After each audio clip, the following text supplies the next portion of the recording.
Ninakusalimu mtazamaji mpendwa katika jina la Masihi Yeshua. Shalom Alekem. Ujambo popote pale ulipo. Karibu katika kipindi chetu cha Karamu ya Neno, mahali ambapo tunamega mkate wa uzima wakati huu wa mankuli ya mchana.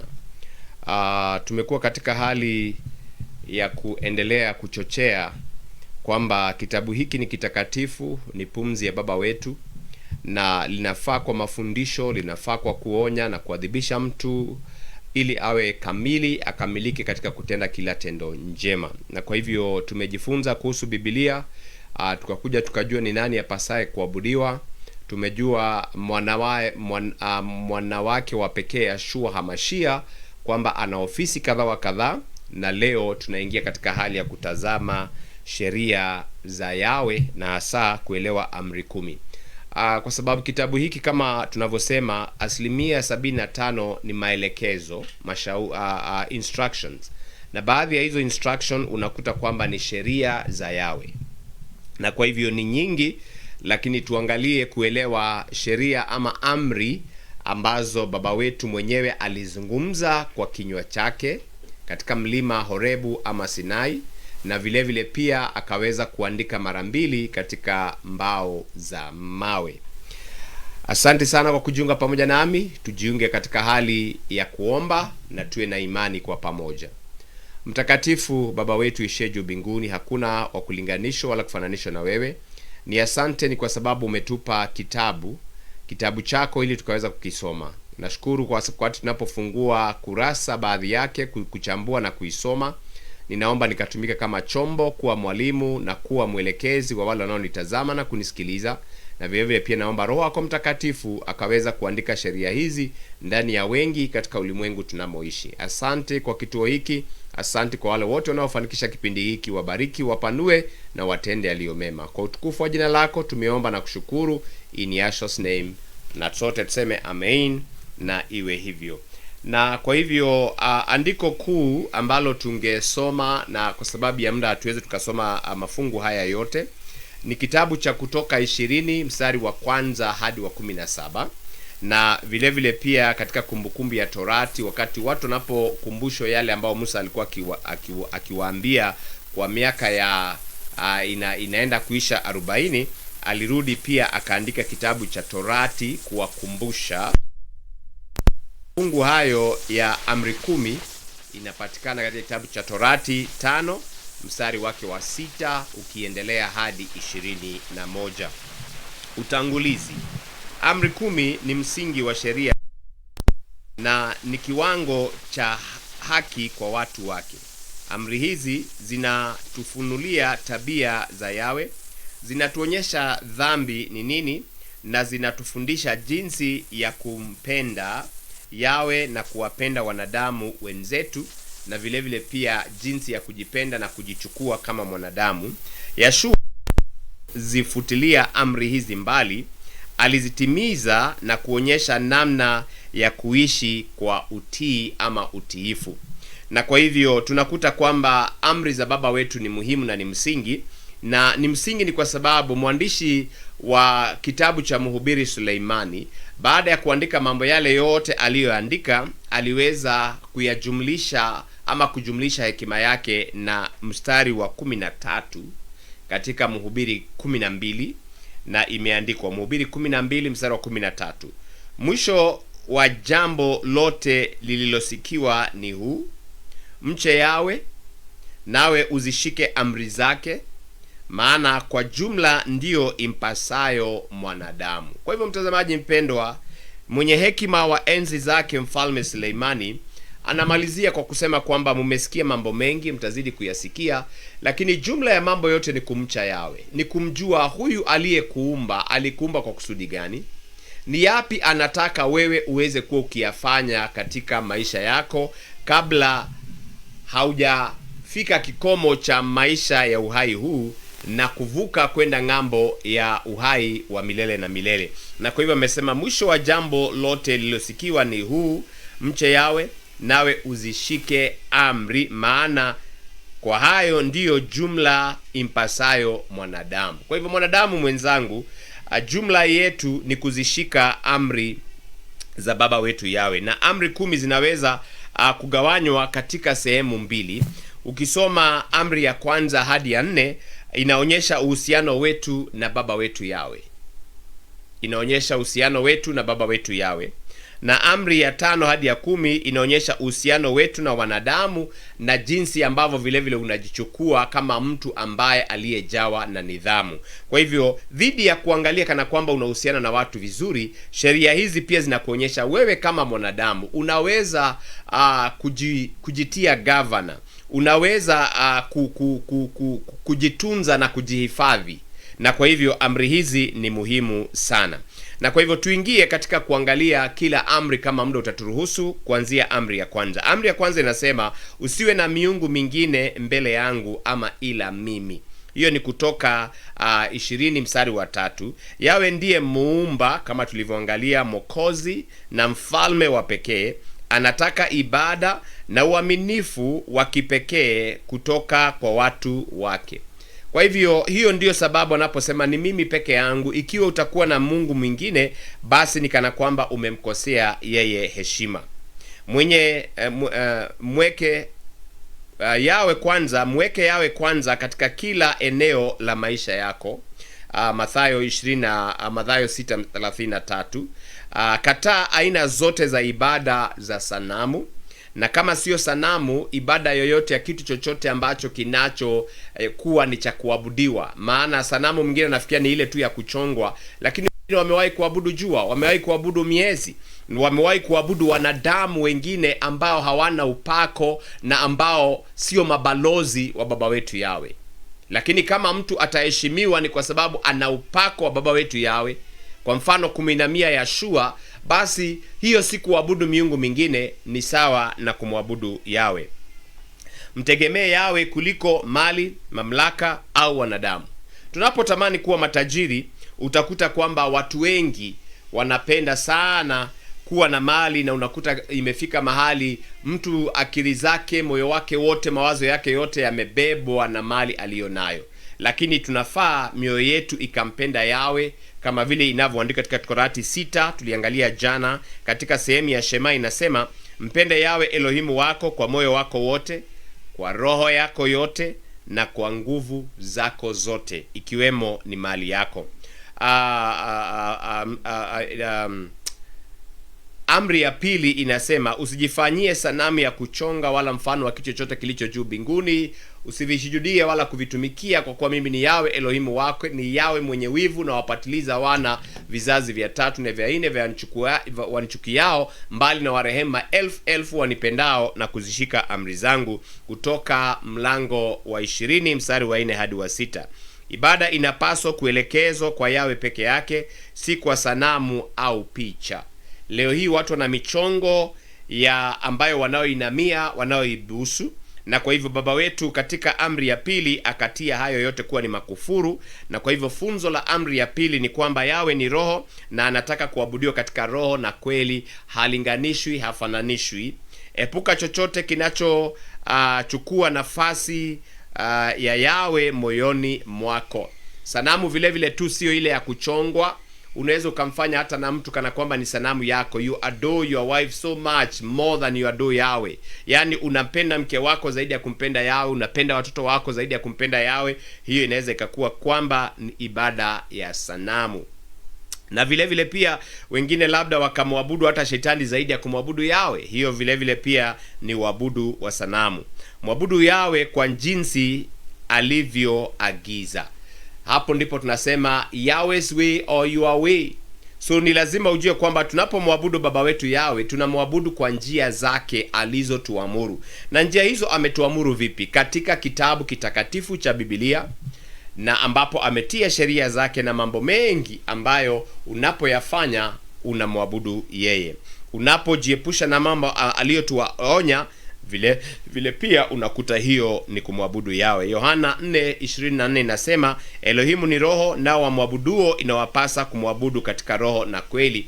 Biblia inasema kwamba Baba anawatafuta wanaomwabudu. Kwa mara nyingine tena, niko hapa tu siku kufahamisha ujumbe tu, bali nikukuambia ikiwa wewe haumjui Yawe, haumwabudu, anakuita, anakutafuta ili ukaweza kumwabudu katika kweli yote iliyo ndani ya Biblia, na vile vile pia ukamwabudu toka katika kilindi cha roho yako. Amri ya 4 inasema usilitaje jina la Yawe bure, Kutoka 20 mstari wa 7. Jina la Yawe ni takatifu, linapaswa kuheshimiwa.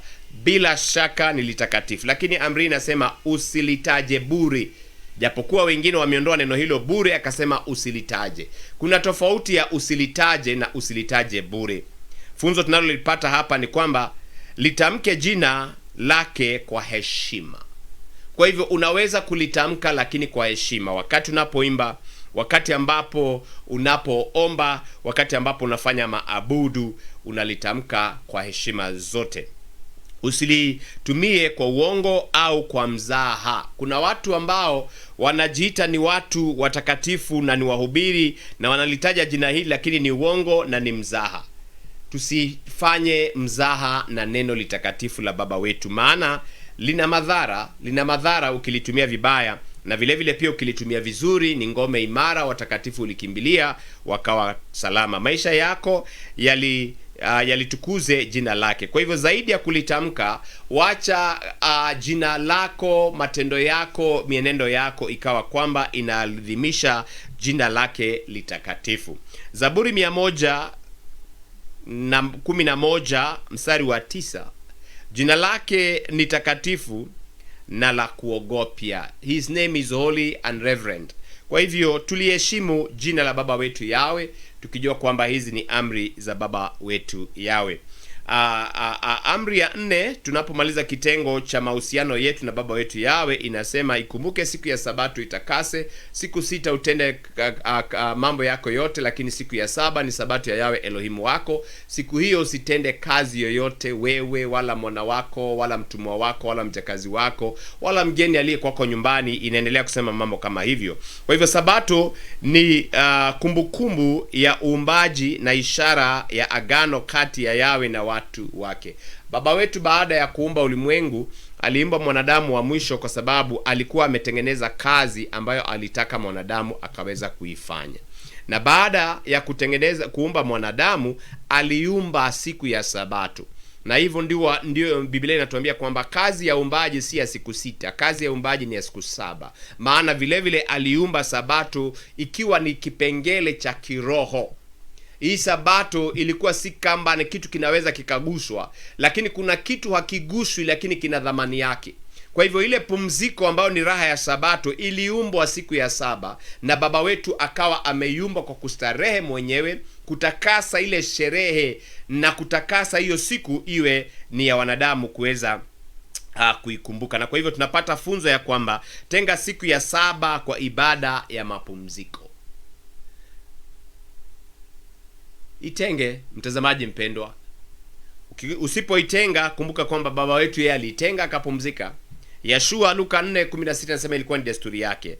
Acha shughuli za kawaida za kazi. Una siku 6 za kufanya vyovyote utakalo, lakini siku ya 7 ni ya mwenyewe, tusiiguse. Tufanye vile yeye anataka, tupumzike, tuende katika nyumba za ibada na tuweze kuwa katika raha ya Sabato. Jitie katika ibada, ushirika na kufanya upya kiroho. Kwa hivyo tumepewa jukumu la kuhakikisha kwamba tunapofunga biashara zetu tusikae tu nyumbani tukilala, mbali tukakuwa na na ushirika, na vile vile ikawa ni wakati ambapo wa kujifanya upya kiroho. Tunahitaji kwamba tuweze tukacharge roho zetu siku hiyo kwa utiifu wa jina la Baba wetu Yawe. Isaia 58 mstari wa 13 na 19, Sabato ni furaha, baraka na kwa wale ambao wanaoiheshimu. Kwa hivyo tukipumzika Sabato, kwa hakika inakuwa inatupumzisha sisi. Wayahudi wana mazoea ya kusema kwamba si atuitunzi Sabato, Sabato ndio inaotutunza. Hauwezi ukaelewa, lakini unaweza ukaelewa wakati ambapo umefanya kazi. Ile nafasi yako ya kupumzika inafanya kazi kubwa sana ndani ya nafsi yako. Na kwa hivyo tusipuuze siku ambayo Baba ameitenga na akaifanya ikawa ni Sabato takatifu. Na watakieni Sabato njema watazamaji wapendwa.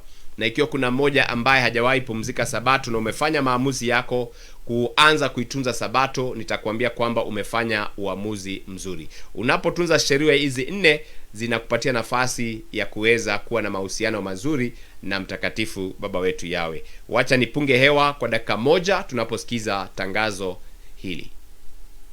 In a world full of noise, find the one sound that truly matters. Welcome to the Request Hour Show, your daily sanctuary of praise on Messianic Voice TV. This isn't just a music program, it's a global gathering of believers dedicated to exalting the name of Yahweh. Every morning, the playlist is in your hands.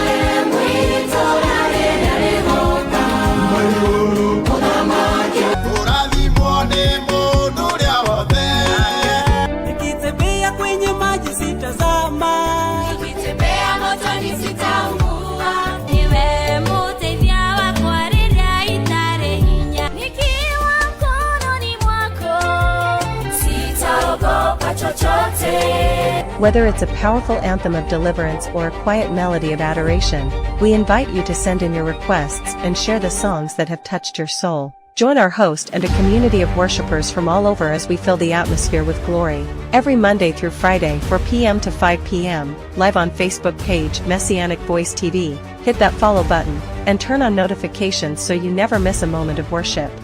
The Request Hour Show. It's your morning, your music, and His presence. See you only on Messianic Voice TV.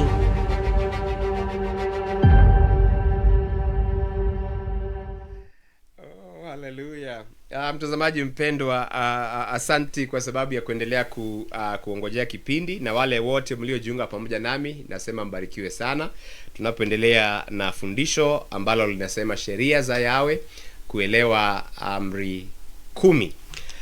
Amri ya 5 ambayo inatuanzia hali ile ya mahusiano yetu na wanadamu ni amri ambayo inasema waheshimu baba yako na mama yako, siku zako zipate kuwa nyingi katika nchi upeao na Yawe Muumba wako. Kutoka 20:12. Familia ndiyo taasisi ya kwanza iliyoanzishwa na Yawe. Definitely the very first institution ni familia, na familia tunaongea kuhusu baba na mama. Kwa hivyo Adamu na Hawa wakawepo, na kupitia Adamu na Hawa Kaini akaja, Abeli akaja, Seth akaja, vizao baada ya vizao vikaendelea mpaka leo hii tunakuta kwamba tuko bilioni karibu 7 za watu katika ulimwengu. Kwa hivyo bila shaka kazi ya kujaza ulimwengu imetendeka kupitia hali hii ya mapatano ya baba na mama, ndoa. Na kwa hivyo katika hali hii ya kuheshimu wazazi, tunaelewa kwamba waheshimu wazazi na wazee. Ni kumaanisha kwamba wazazi sio wale waliokuzaa, watu wa rika ya mama yako, rika ya baba yako, vile vile pia ni watu ambao wanaostahili kuheshimiwa. Na hata Torati inasema kwamba utakapoona hata na mtu mzee ukamsimamia, japokuwa maadili haya yanaenda yakididimia, tunafaa kufanya urejesho wa kwamba vijana Gen Zs wakaweza pia kuheshimu kizazi ambacho kilichowatangulia. Jifunze heshima kutoka kwa walio kutangulia. Na kwa hivyo njia ya kuheshimu, jifunze baba yako na mama yako wanavyoheshimiana, na wewe vile vile pia ukaweza kuwa ni mtu wa heshima. Jenga familia zenye misingi wa heshima na utii. Mtazamaji mpendwa, inasikitisha wakati ambapo watoto wanachoma shule. Inasikitisha wakati ambapo hata mtu anakosea mwenzake heshima, unakuta paka watu wanapiga wazazi, walimu, wengine wanapiga watoto wenzao. Jambo hilo halifai na halipendezi. Katika kitabu cha Waefeso 6 mstari wa 1 hadi wa 3 pia inatia jambo hilo uzito, ikasema kwamba tuwaheshimu wazazi wetu. Hii ndiyo amri ya kwanza yenye ahadi. Kuna baraka za kipekee ambazo zinazotokana na hali ya wewe kuwatunza wazazi wako, na hata wakati mwingine watu wanasema kwamba Mungu wa pili ni mzazi.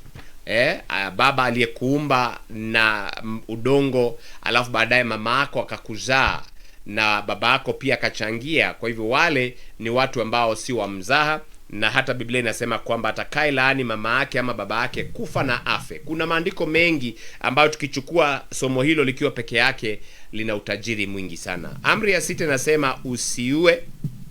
Kutoka 20 mstari wa 13, uhai wa mwanadamu ni mtakatifu kwa sababu ameumbwa kwa mfano wa Elohimu. Kwa hivyo usije ukaua ndugu yako kama vile Kaini alivyofanya, akamua Abeli, na tunajua kwamba aliadhibiwa adhabu ya mara 7, na vile vile pia ikasemekana atakaye muua hata huyo Kaini ataadhibiwa thawabu zaidi ya ile ya Kaini. Kwa hivyo damu si kitu cha kuchezewa.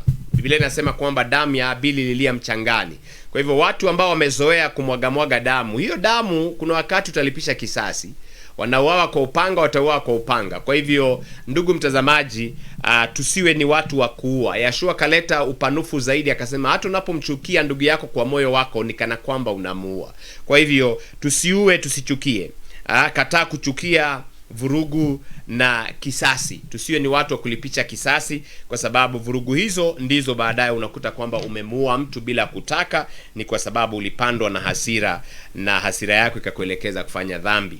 Tafuta amani na upatanisho. Amri hiyo pia inatuonyesha kwamba tujaribu kutafuta suluhu. Mathayo 5 mstari wa 21 na 22, Yeshua alifundisha kuwa hasira na chuki huzaa njia ya mauaji. Kwa hivyo usinichukie nisikuchukie. Tuendelee kupendana, na ili tukaweza kufika mahali ambapo tunapatana badala ya kuuana. Amri ya 7 inasema usizini. Usizini. Katika Kutoka hiyo 20 mstari wa 14, ndoa ni agano takatifu lililoanzishwa na Baba wetu Yawe. Tumejadili kuhusiana na maadili ya ndoa, na katika siku hii ya leo nina kipindi cha ukarabati wa ndoa, na kwa hivyo ujiunge pamoja nami katika mwendo wa saa 8 ili tukaweza kujadili hoja hiyo kwa mapana na marefu. Waibrania 13:14 nasema ndoa na iheshimiwe na watu wote.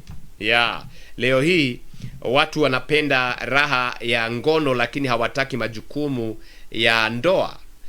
Watu wanakuwa vile vile pia katika ndoa hawaheshimu kitanda cha ndoa, wanakuwa ni kiruka njia. Leo nikiwa barabarani nikienda mjini, nikasikia kinasemekana kwamba wanaume walikuwa ni wale ambao wamekuwa si waaminifu, na kwa sababu hiyo naye wanawake wamekuwa sasa si waaminifu mara 2. Nikastuka ikiwa idadi hiyo ni ya kweli, kwamba kati ya wanawake 3 mmoja wao akiulizwa tangia aolewe amerukaruka mara ngapi, itakuwa ni ya kuwajabisha. Tunakemea yule roho na kusema kwamba watu warejee katika utakatifu. Ni kwa sababu ndoa hii Baba wetu aliweka akitaka tudumishe uaminifu katika ndoa, na vile vile ishi maisha ya usafi na mawazo na matendo ya watu wasichochewe hisia za kuharibika mapema. Yeshua pia akasema mambo haya si mepesi, kwamba unapomtazama mwanamke na kumtamani kwa moyo wako umezini pamoja na yeye. Sasa sijui wanaume wataepuka vipi, sijui wanawake wataepuka vipi, lakini wanaweza kuepuka wakiruhusu Roho Mtakatifu akatawala. Roho Mtakatifu anapotawala, mambo ambayo macho inayopendezwa nayo kwako wewe unasikia unakinyaa. Ezekiel 9 mstari wa 4 inasema kwamba kuna watu walipokuwa wanaona yale machukizo, wao waliendelea kuomboleza. Kwa hivyo watakatifu wa Baba, tuomboleze kwa sababu ya uchafu ulio katika mavazi, uchafu ulio katika nyumba za malazi. Zinaitwa nyumba za wageni, lakini zimekuwa si nyumba za wageni, zimekuwa ni nyumba za uchafu mwingi sana. Tunakemea hizo roho chafu katika jina la Masihi Yeshua. Sheria ya 8 inasema usiibe. Kutoka 20:15, Yawe anataka watu wake wawe waaminifu katika mambo yote. Mtazamaji mpendo, umeandikwa kazini, acha kuiba.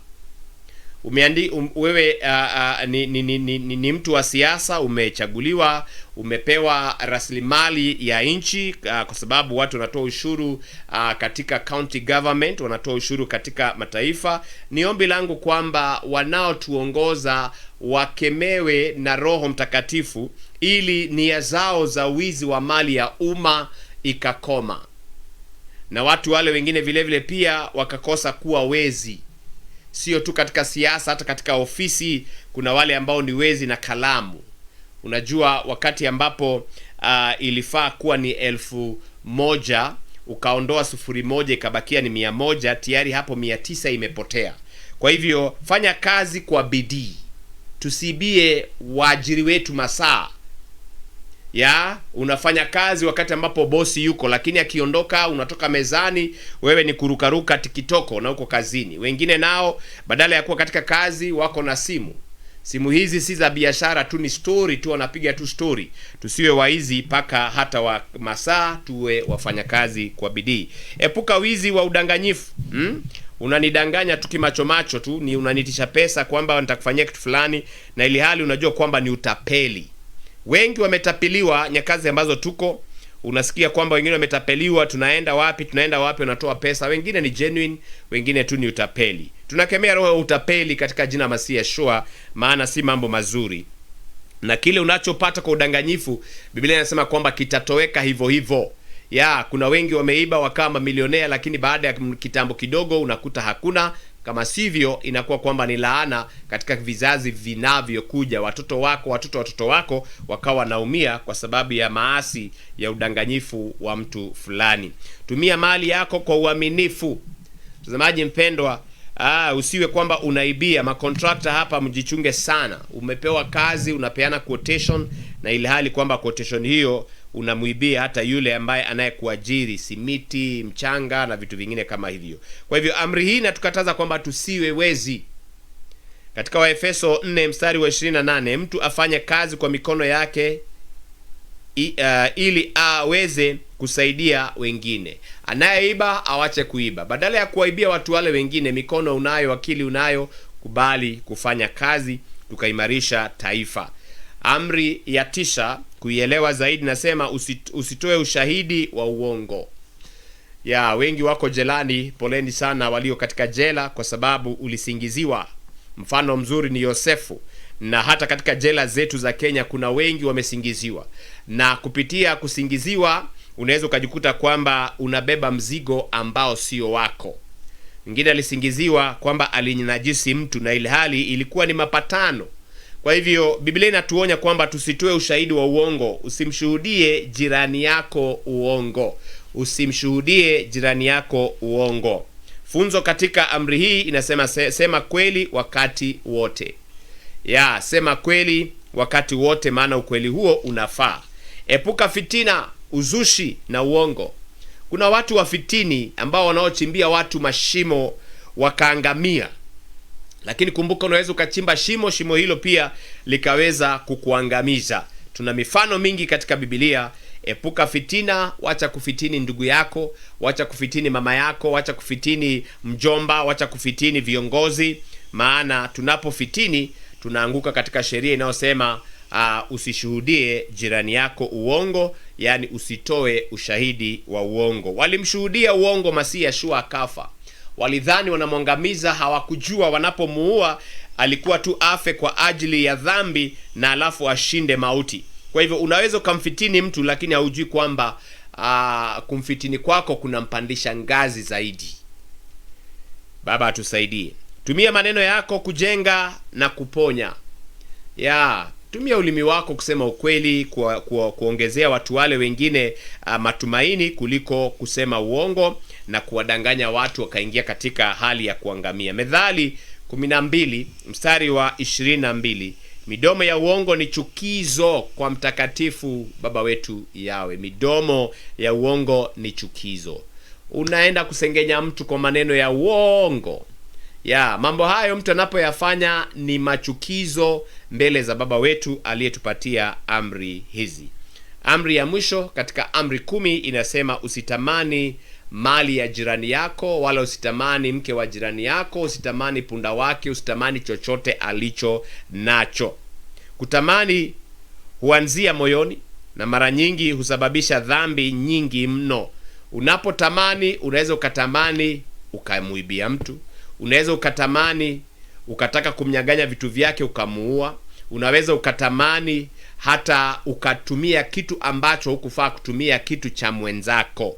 Na kwa hivyo tunakuta kwamba Yohana Mbatizaji alipoteza kichwa chake kwa sababu kuna mtu alitamani mke wa mwingine akamchukua, naye akamwambia vile umechukua mke wa mwingine si halali, ni machukizo mbele zake Baba wetu Yawe. Mfalme fulani na utajiri wake wote alitamani shamba la mtu ambaye anaitwa Nabothi, na alipotamani mke akapanga njama, akasingiziwa, akauawa, wakamnyang'anya shamba. Kwa hivyo tunakuta kwamba kutamani huanzia moyoni na mara nyingi husababisha dhambi nyingi mno. Kwa hivyo unapotamani katika moyo wako unaweza kuta kwamba umefanya mambo ambayo sio mazuri. Na katika jambo hili tunakuta kwamba ridhika na kile Yawe amekupa. Ukiridhika hautatamani vitu vya wengine ukaanza kuwa na chuki, wengine ukafikiria vile utaroga mwenzako, vile utatafuta mbinu ya biashara zake ziharibike. Na kwa hivyo ridhika na kile ambacho umepewa, alafu uzidi kujenga hicho ulicho nacho, kitazidi kupanuka kiweze kufikia kiwango cha mwenzako, na huenda ikawa hata ukampita. Lakini mpite katika misingi ya kwamba haukutamani kwa nia mbaya, umetamani ukasema na vile mtu huyu alivyo ako sawa, amefanyaje akawa vile, na wewe ukaanza kufanya, ukajikuta kwamba mtafika daraja moja, ama ikiwezekana ukaweza kumpita. Furahia mafanikio ya wengine. Kama ufurahii mafanikio ya wengine, hauwezi ukafanikiwa. Kwa hivyo unapoona mtu amefanikiwa, badala ya kutamani umnyaganye, kuwa na chuki na yeye, furahia, mwambie kwamba you are doing so well, wewe uko sawa, wewe ni mrembo. Lakini hausemi hivyo ukiwa na nia nyingine. Haumwambii mtu na wewe uko na bibi mrembo, lakini wewe unasema hivyo ukiwa na nia kwamba utamnyaganya.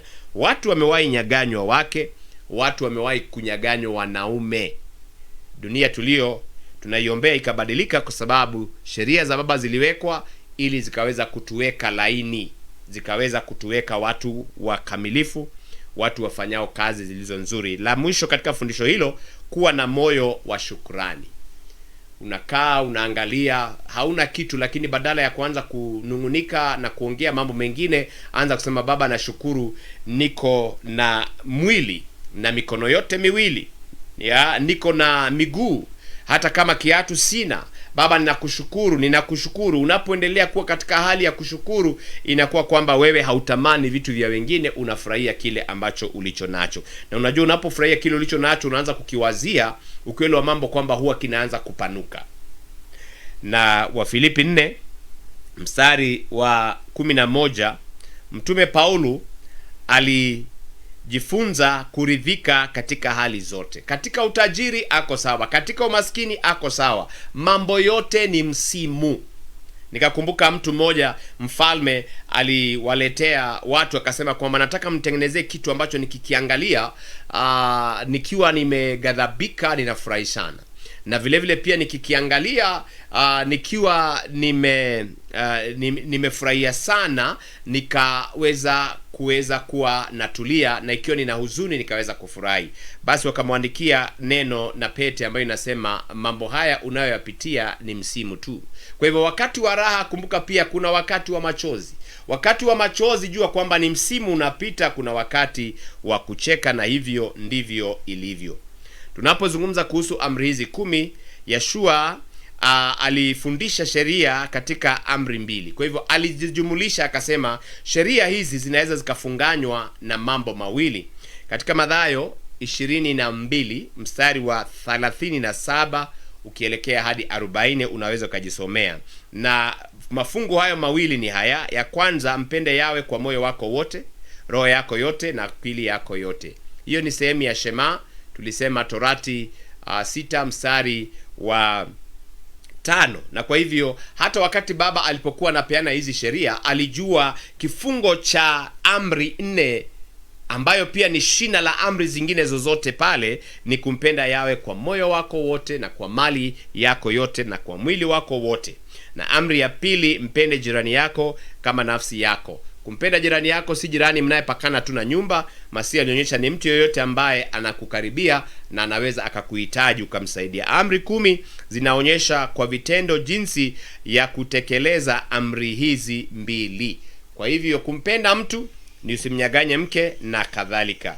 Kitabu cha kumalizia Ufunuo 14:12 nasema hapa ndipo penye subira ya watakatifu hao wazishikao amri za Baba wetu Elohimu Yawe na imani ya Yeshua Hamashia. Kwa hivyo vile vile pia unakuta mambo haya yote yanafungamanishwa na hali hizi za amri hizi zote 10.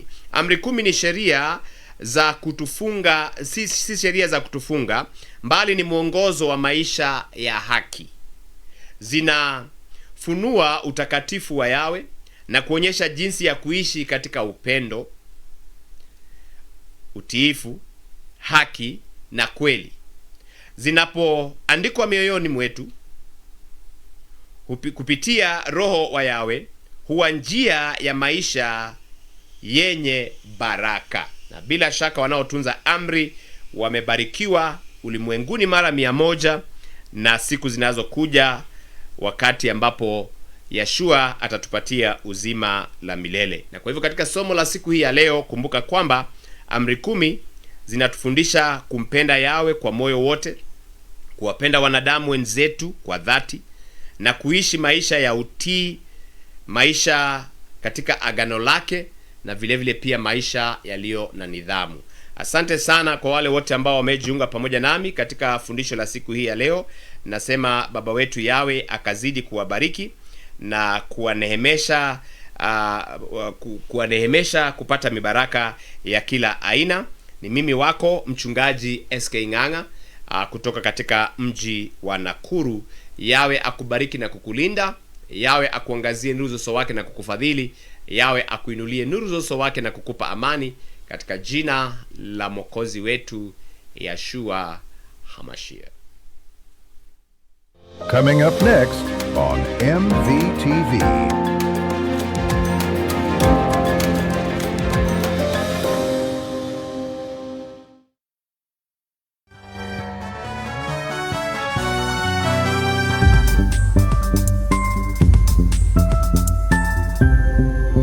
Messianic Voice TV, broadcasting grace and truth.